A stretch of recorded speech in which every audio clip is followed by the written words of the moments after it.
Hi there, I'm Jen. This is Remembered Reads. This is going to be a wrap-up of some of my recent nonfiction reading. I will start with Kapuściński's Nobody Leaves, Impressions of Poland, which was translated by William R. Brand. This is a short collection of some of Kapuściński's writing on Poland itself.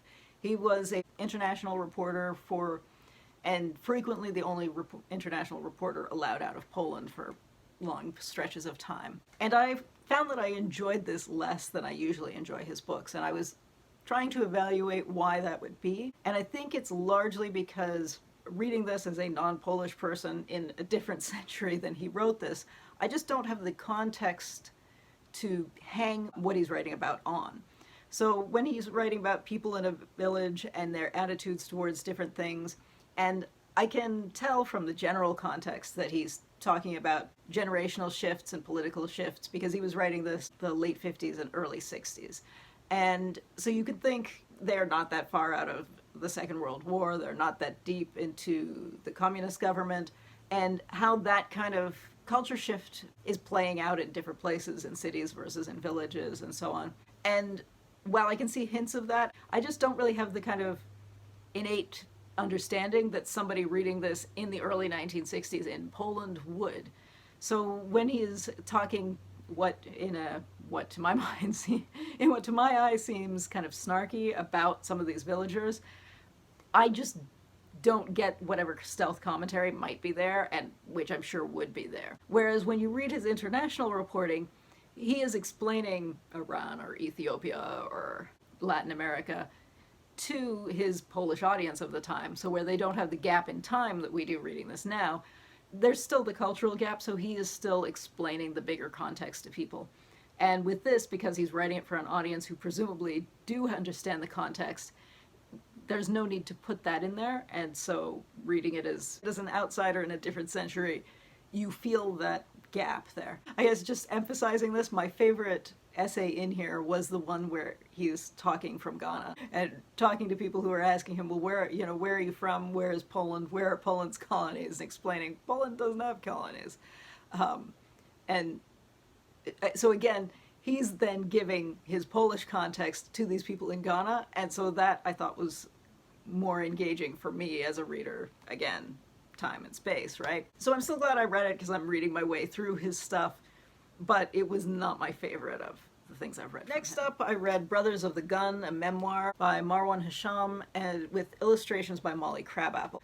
The author is somebody who got his start as a journalist, as essentially a Twitter journalist, because he existed in a niche that not many people were working in, which is that he stayed in Syria and actually left and went back, and was living in areas that were controlled by Daesh or ISIS, whatever you want to call them, and was able to report from there. And because he was just an independent person writing things, he had more freedom that way. And also because he'd studied English at university, he was able to do his tweeting in English, whereas most of the people who were reporting in English were either foreigners or people who were more part of the diaspora than locals, or they would be locals but doing it in Arabic. And so because he was doing this in English and because he was a local, he ended up collaborating with the illustrator on a series of articles that went into various newspapers and magazines. That is how he ended up becoming more of a conventional journalist. And this is a memoir of his life, some of which cover some of the things that he had reported on previously, some of which is about his childhood and also about friends and the different directions they took politically and in life and how many of them were killed or disappeared. And it's interesting both in terms of positioning, because that's not this standard way people become journalists, because becoming an accidental journalist is kind of a brilliant story. And the collaboration with the illustrator is also an interesting thing. I don't know that it 100% works in terms of the memoir, because the collaboration for journalistic projects like the things that appeared in the New York Times makes more sense than the bits where she's illustrating his childhood memories. That seems a little off to me. But it's still an interesting mix. I think if you are curious about illustration but you're just not sold on full graphic memoirs, maybe this is a way to break yourself in. I think also if you're interested in the power of microjournalism, it's interesting that way too, because he is talking about how that evolved. Although less centrally than I had expected. I thought there was going to be more about that, but it is really more a personal story about him and his friends and their brothers and that kind of thing. So And again, positioning-wise, I think he's in an interesting space. So it's worth reading for that. I don't think it was a brilliant piece of writing necessarily, but the format and the positioning, I think, makes it really interesting just externally to everything else. And also, if you haven't read any memoirs specifically about the Syrian civil war and all of this recently, it's good for that too. Next up, I read something that is more of a traditional piece of graphic memoir, although not quite either, and that was Messages from Ukraine, which is written by Gregg Bucken-Knapp and drawn by Joonas Sildre. Bucken-Knapp is a Swedish university professor who runs an international program, and when Russia invaded Ukraine a year ago, he wrote to his Ukrainian alumni and basically saying that through the program he could maybe help them find visas to acquire visas to get to Sweden, or what can I do for you, that kind of thing. And this illustrates the responses he got from that initial text. So he has a couple of people who do take him up on the offer to get out of the country, but the majority of people are saying they're staying, and give various levels of information about what they're going to be doing. So you have some people who are doing volunteer work, and some people who are in the military, and some people where they've said they want to help at home, but he doesn't know specifically what that means. So what the illustrator is doing then is illustrating the different possibilities, or illustrating what they have actually told him. There are other bits where people said they don't want to leave, but what they need are donations of X items, and so there'll be illustrations of the items.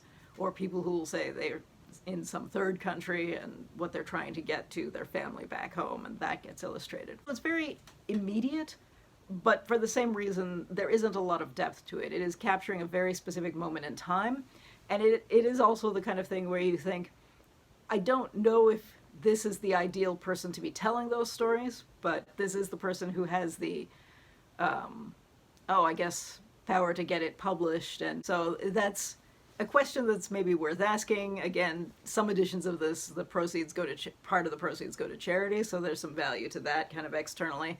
And the illustrator is making interesting choices in that he's going with very little information to try to create a picture of something. And again, interesting, but I think more interesting maybe externally than for what the actual product is. So I had an electronic advanced copy that I got through NetGalley. I think this would actually be a book that would be more powerful in physical form, because having a large page in front of you would just be more impressive, I think, with the illustrations than seeing it on a tablet. But I thought it was good enough for what it was, and I thought it was an interesting moment in time, but did it need to be more than that? I don't know if it needed to be, but it's not more than that. So, and finally, I read Hijab Butch Blues by Lamya H.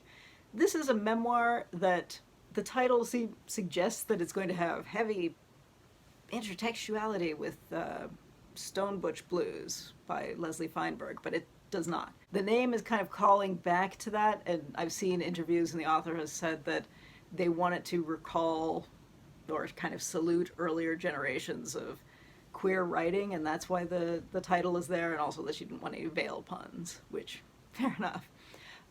But I think if you're going in expecting something that's writing back to that book, that's not what this is. This is more of a spiritual memoir in which the author is exploring, not really in a linear way, but going sort of up and down through their life and how they reflect spiritually, and how one of the things that they say is that they have faith in faith. And so they're kind of working through the question, or not working through the question, but explaining the question that they get frequently, which is basically where people who are Muslim but not queer ask, how can you be gay when you're Muslim? This is a sin. Or who are queer but not Muslim and say, how can you be Muslim, or how can you have a religion? How can you be part of an organized religion when organized religion is so harsh on queerness, and so on and so forth. And she's explaining how that works and how that overlap exists, and how the dismissiveness of both groups towards the idea that you could be both is having too narrow a view of the natural diversity of human experiences, right? It's also kind of a spiritual memoir in that she is thinking about religious figures and religious stories and reflecting on how they relate to her life. I definitely think that this is the kind of book that, if your approach to Islam is very orthodox, I think some of her views are kind of challenging to that. And if you think that's fun to have that debate with someone, I think it's entertaining to read from that perspective, and if you have no opinion one way or the other, I think it's maybe educational to read from that perspective, but I think if you're very hardcore, nobody should be questioning certain things, that this probably won't be for you, because a lot of the things that she because occasionally she'll say things, and even as somebody who's not very religious, I think, no. I also think that people who are very anti-religion and think anybody who belongs to any kind of organized religion is an idiot, is not going to enjoy that, because I think a lot of memoirs of this type tend to be written where a person is evolving towards either becoming less religious or becoming an atheist, and that is absolutely not what's happening here. So I think those people are going to be frustrated by it. And I think if you look at the reviews on Goodreads, I see a lot of 3-star reviews from people who said this was fun, but religious people are idiots, and 1-star reviews from people who said that this is blasphemous. But I think both of those people are kind of missing the point, because this is centrally a memoir and the author working through her own thing. Not just working through her own thing, but explaining where she stands and how these identities that some people think should be mutually exclusive, and she's pointing out that they're not. She's also kind of vague. So one interesting thing in this, the author's name is obviously a pen name, and there are occasionally bits in here where she's not including information that I think most writers would include. Like when she's talking about her childhood, she spends a lot of time saying she was born in a South Asian country and grew up then in a Gulf country, where she had to go away to university because there's no path to citizenship in many countries like that, and so on and so forth. And she never names the countries. Now, because of what we know about language and history, I imagine that she's originally Pakistani and she grew up in Saudi Arabia. That's my guess. But none of that is stated, and you could say maybe it was a different country, maybe she's from North India, but the language stuff, I don't think that's it. Or maybe she was in the Emirates, but there's driving stuff, so probably not that. So probably not. And, there are clues, and it feels like, okay, I appreciate her desire to stay anonymous and to not be Googleable, because that's one of the things that they've said in interviews. But it does feel kind of cutesy in a weird way, just because there are so many people who were raised in these expat families in Gulf countries that it doesn't feel like that it would be that identifying to name which one. But as I said, clearly they think it would be. The other question that they don't answer, and that if I had read this without having read anything about the author before, that I wouldn't have even questioned, is that they don't talk a lot about the gender identity piece, which, to be honest, was the part that I was most curious about. Like, I'm completely open about the fact that when I approach a memoir, I approach it as a nosy person who's like, well, tell me about your life. And the question that I would ask, having read some of her articles before, is that I know that she identifies as a what is the phrase that she used? It was something like trans-adjacent, non-binary, woman-ish. And so my question is always, why do you follow female rules for modesty if you don't really consider yourself female? And she never answers that. If I didn't follow her on social media, I wouldn't know that, like, her pronouns are she and they, or that she describes herself as trans-adjacent or non-binary. The book doesn't really suggest any of that gender stuff, and that's fine, obviously, but because that comes up in the marketing, I expected there to be things about that, and there isn't.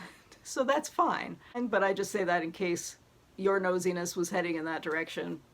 Not there. I know some people say they don't read that it's not because they're nosy that they read memoirs, but I don't believe you. You're nosy. You know it. Anyway, if you read any of these, I'd love to hear what you thought. If you deny that you're nosy when you read memoirs, what do you read memoirs for then? What is it? Anyway, that's it for now. Ciao.